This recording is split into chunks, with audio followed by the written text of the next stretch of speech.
अस्सलाम वालेकुम दोस्तों, welcome back to read study learn. Microsoft Excel 2013 के इंटरमीडिएट के ट्यूटोरियल में मैं आपको खुशामदीद करता हूं। आज जो हम लोग टॉपिक डिस्कस करने वाले हैं वो है टेम्पलेट्स के हवाले से कि किस तरह से हम लोग टेम्पलेट एक्सेल का टेम्पलेट जो है वो बना सकते हैं, या सबसे पहले तो हम लोग किस तरह से इस्तेमाल कर सकते हैं टेम्पलेट को, यानी कि जो बिल्ट इन लाइब्रेरी मौजूद है आपके पास माइक्रोसॉफ्ट ऑफिस की तरफ से, उसमें से टेम्पलेट को किस तरह से इस्तेमाल कर सकते हैं और क्रिएट किस तरह से कर सकते हैं टेम्पलेट को, यानी कि अगर कोई टेम्पलेट आपने बनाया हुआ है तो उसको सेव किस तरह से किया जा सकता है, और जो टेम्पलेट आपने सेव कर दिया है उसको ओपन और एडिट किस तरह से किया जा सकता है।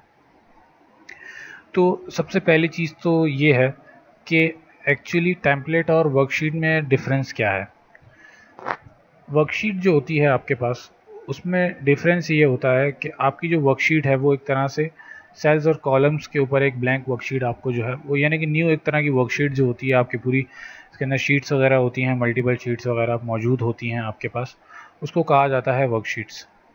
तो सबसे पहले जो है हम लोग क्या करेंगे, और दूसरी चीज़ जो है टेम्पलेट्स एक्चुअली होता ये है कि प्री डिफाइंड एक पूरा आपके पास स्ट्रक्चर्ड होता है जो बना बनाया होता है, आपको सिर्फ उसके अंदर फंक्शनैलिटी वगैरह सब कुछ होती है, अप्लाइड की हुई होती है, और उसको as a form of template जो है वो आप बना के या ख़ुद से बनाते हो या आपके पास आता है, तो सिर्फ वो as a form of data entry के लिए इस्तेमाल किया जाता है कि इसके अंदर सिर्फ डाटा एंट्री की जाती है। तो वो एक टेम्पलेट बना बनाया एक तरह से आपके पास फॉर्म या कुछ भी किसी भी फॉर्म का जो है बना हुआ डॉक्यूमेंट हो सकता है आपका, तो उसको कहते हैं टेम्पलेट। दूसरा फ़र्क जो टेम्पलेट और डॉक्यूमेंट के अंदर है वो बेसिकली जो है आपके पास दो तरह के हैं, आपके पास फ़र्क है। एक तो जो टेम्पलेट का यानी कि आपके पास एक्सटेंशन होता है टेम्पलेट का, वो होता है .xltx। जैसे कि आप इस URL के अंदर देख रहे होंगे, इस डॉक्यूमेंट के URL के अंदर users Iman Syed desktop billing statement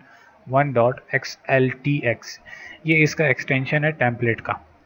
और आपकी जो एक्सेल की वर्कबुक होती है उसका जो एक्सटेंशन होता है वो होता है XLSX के नाम से। तो सबसे पहला काम हम लोग करते हैं कि हम लोग टेम्पलेट जो है वो उठा के देखते हैं कि टेम्पलेट पे हम किस तरह से हम लोग जो है उठा सकते हैं और उसको एडिटेबल फॉर्म में किस तरह से ला सकते हैं। तो न्यू में जाएंगे सबसे पहले, और यहाँ पे मैं लिख लेता हूँ बिलिंग स्टेटमेंट। मैं आपको आज इसके अंदर एक दिखाता हूँ कि जो बने बनाए बिलिंग फॉर्म्स होते हैं, यानी कि बिल वगैरह जो होते हैं, आपने देखा होगा अक्सर जो बिल आते हैं, इनवॉइसेस वगैरह आती हैं, वो इसके अंदर से हम बना बनाया किस तरह से उठा सकते हैं और उसको किस तरह से बिल के लिए इस्तेमाल किया जा सकता है। बिलिंग स्टेटमेंट के लिए हम लोग सबसे पहले इसको उठा लेते हैं। जब इस पर क्लिक करेंगे आप तो आपको ये दिखा रहा होगा कि हम जो है वो किस तरह से क्रिएट कर सकते हैं अपने डॉक्यूमेंट को। तो क्रिएट पे क्लिक करेंगे और ये हमें क्या करेगा, एक ब्लैंक टेम्पलेट जो है वो उठा के ये हमें दे देगा। अब इसके अंदर आप देख रहे होंगे कि इसको हम लोग जो है किस तरह से एडिटेबल फॉर्म में कर सकते हैं, यानी कि इसके अंदर किस तरह से चेंजेस कर सकते हैं वो मैं आपको बता देता हूँ। सबसे पहले हम क्या करते हैं, कंपनी का नाम डाल देते हैं, कुछ भी ABCD, स्ट्रीट डाल देते हैं नॉर्थ नाजिमाबाद कराची 74800, नंबर और ईमेल हम यही रहने देते हैं जो है इसके अंदर लिखा हुआ है। इसको हम क्या कर सकते हैं, इसको हम बोल्ड कर देते हैं ताकि दोनों में डिफरेंस पता लगता रहे। इसी तरह इसको भी बोल्ड कर देते हैं, ऑलरेडी बोल्ड है। कलर चेंज कर देते हैं, इसका ब्लैक कर देते हैं ताकि इसका डिफरेंस हमें वाज़े नज़र आए। एंटर स्टेटमेंट नंबर 0001 कर देते हैं इसको, या फिर 1001 कर देते हैं। डेट आती रहने देते हैं। कस्टमर ID 012A कर देते हैं, कस्टमर की ID हो गई।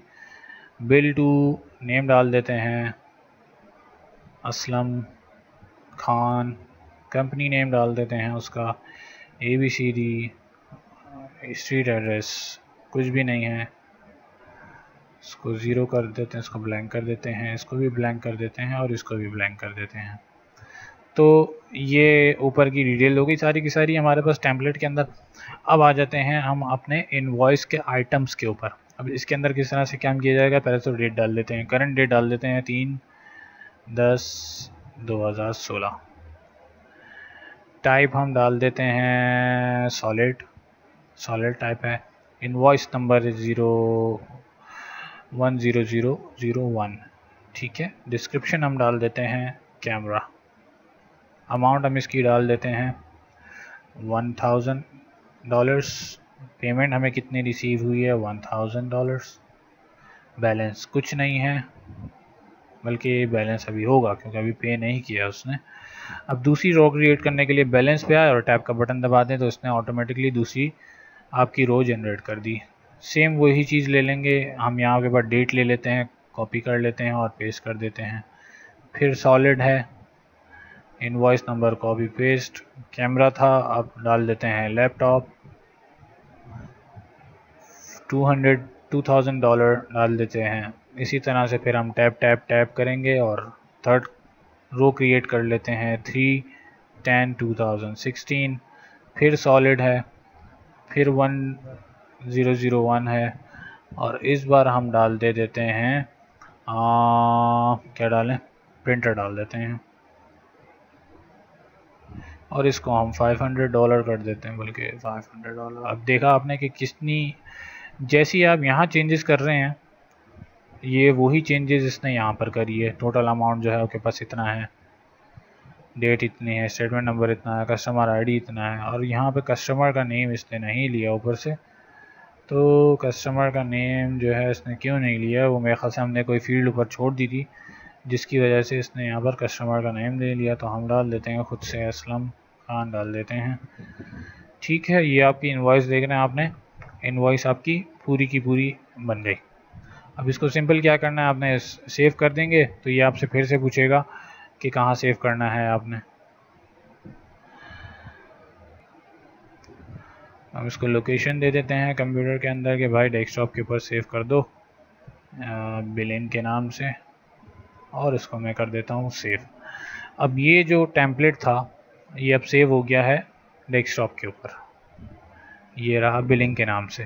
अब इसका एक्सटेंशन आप देखना चाहें तो इसकी प्रॉपर्टीज़ में जाएं और डिटेल्स में जाके अब आप देख रहे होंगे, सॉरी जनरल में आके आप देख रहे होंगे ये किस नाम से सेव है, XLSX के नाम से। और ये क्यों सेव है, क्योंकि जब हमने इसको सेव किया था तो किस फॉर्म में सेव किया था हमने इसको, वो देख लेते हैं। सबसे पहले ये देख रहे होंगे आप एक्सेल वर्कबुक के नाम से। तो हमें क्या करना है, हमें इसको सेव करना है टेम्पलेट के नाम से, यानी कि टेम्पलेट की फॉर्म में इसको सेव करना है। तो टेम्पलेट की फॉर्म में सेव करने के लिए वही तरीका सेम, डेस्कटॉप सेलेक्ट किया, स्टेटस जो है एक्सेल वर्कबुक की जगह हम सेलेक्ट करेंगे एक्सेल टेम्पलेट, या इसके अंदर एक और ऑप्शन था ये रहा एक्सेल टेम्पलेट के नाम से। ये तो प्रीवियस एडिशन के हवाले से है।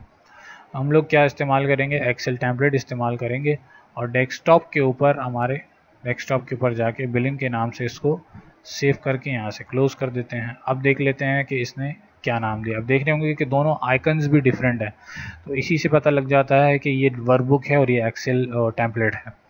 उसकी प्रॉपर्टीज़ में जाके चेक कर लेते हैं क्या है, XLTX के नाम से ये टेम्पलेट जो है वो मौजूद है। फिर हमारे पास जो दूसरा तरीका था, यानी कि टेम्पलेट को किस तरह से इस्तेमाल किया जा सकता है, तो हमने उसको उठा के देख लिया कि हम लोग किस तरह से इस्तेमाल कर सकते हैं। फिर हम देख लेते हैं क्रिएटिंग अ टेम्पलेट, कि टेम्पलेट को हम किस तरह से क्रिएट कर सकते हैं टेम्पलेट को। तो वही तरीका जो मैंने अभी आपको बता दिया, वैसे तो उसी में कवर हो गया ये चीज़, लेकिन मैं फिर दोबारा दिखा देता हूँ आपको कि हमारे पास जैसे वर्कबुक है। अब इसके अंदर मैं एक फ़ाइल ओपन कर लेता हूँ किसी भी नाम से, स्टूडेंट्स ईमेल के नाम से ये जो वर्कबुक है ये मैं ओपन कर लेता हूँ। देख रहे होंगे आप ये सारे स्टूडेंट ईमेल्स आ रहे हैं, नेम आ रहा है। अब ये एक्चुअली सेव किस फॉर्म में है, वर्कबुक की फॉर्म में। तो अब इसको टेम्पलेट में किस तरह से कन्वर्ट करेंगे, वही तरीका जो मैं अभी आपको बताया था सेव करते वक्त, कि कंप्यूटर में जाएं, सेव एज में जाएं, ब्राउज़ करें, वर्कबुक की जगह जो है टेम्पलेट सेलेक्ट करें और लोकेशन सेलेक्ट करके इसको सेव कर दें। तो ये टेम्पलेट की फॉर्म में आपके पास सेव हो जाएगा ऑटोमेटिकली स्टूडेंट ईमेल के अंदर। फिर इसके बाद लास्ट जो है हम लोग के ओपन और एडिट किस तरह से कर सकते हैं, कोई मुश्किल चीज़ नहीं है। सिंपली दो तरीके हैं आपके पास, वर्कबुक और टेम्पलेट दोनों जो है वो सेम व्यू पे जो है, यानी कि सेम कंडीशन में जो है ओपन किए जा सकते हैं। इससे भी आप डबल क्लिक करेंगे तो ये आपको एक्सेल में ओपन करके देगा। इस टेम्पलेट के ऊपर भी आप क्लिक करेंगे तो भी ये आपको एक्सेल के अंदर ओपन करके देगा। और अगर आपको पता नहीं है टेम्पलेट किस नाम से कहाँ सेव है, तो वही चीज़ ओपन में जाएं, लोकेशन सेलेक्ट करें, ब्राउज़ करें, और फिर आपने क्या करना है, जब आप डेस्कटॉप पे जाएंगे तो आप देख रहे होंगे कि यहाँ पर आपके पास मल्टीपल चीज़ें जो है डिस्प्ले हो रही हैं। बहुत से लोगों को नहीं पता कि टेम्पलेट क्या है और वर्कबुक क्या है। तो उसके लिए आपने क्या करना है, टेम्पलेट खाली फ़िल्टर करने के लिए कि आपको सिर्फ टेम्पलेट्स की फ़ाइलें, एक्सेल की जो टेम्पलेट की फ़ाइल हैं वो डिस्प्ले हों, तो आपने यहाँ पे फाइल टैब्स में जाके सिर्फ टेम्पलेट सेलेक्ट करना है। तो यहाँ पर टेम्पलेट आपको डिस्प्ले हो जाएंगे। देखिए टेम्पलेट कौन कौन से मौजूद है। ओपन किया और एडिटिंग फॉर्म में आके वही चीज़ आपने दोबारा करनी है और इसको सेव कर देना है। चीज़ें डालें और उसके अंदर सेव कर दें। तो ये था टेम्पलेट के ऊपर पूरा ट्यूटोरियल कि टेम्पलेट को किस तरह से लाइब्रेरी से उठाया जा सकता है, किस तरह से वर्कबुक को टेम्पलेट की फॉर्म में सेव किया जा सकता है, और किस तरह से आपके एग्जिस्टिंग टेम्पलेट को जो है वो ओपन करके एडिट किया जा सकता है। तो अब नेक्स्ट ट्यूटोरियल में हम लोग चलेंगे फॉर्मेटिंग एंड डिस्प्ले टेक्निक्स के ऊपर कि किस तरह से हम लोग इसके कंट्रोल कर सकते हैं। फॉर्मेटिंग और डिस्प्ले टेक्निक्स को किस तरह से इस्तेमाल किया जा सकता है। तब तक के लिए अल्लाह हाफ़िज़।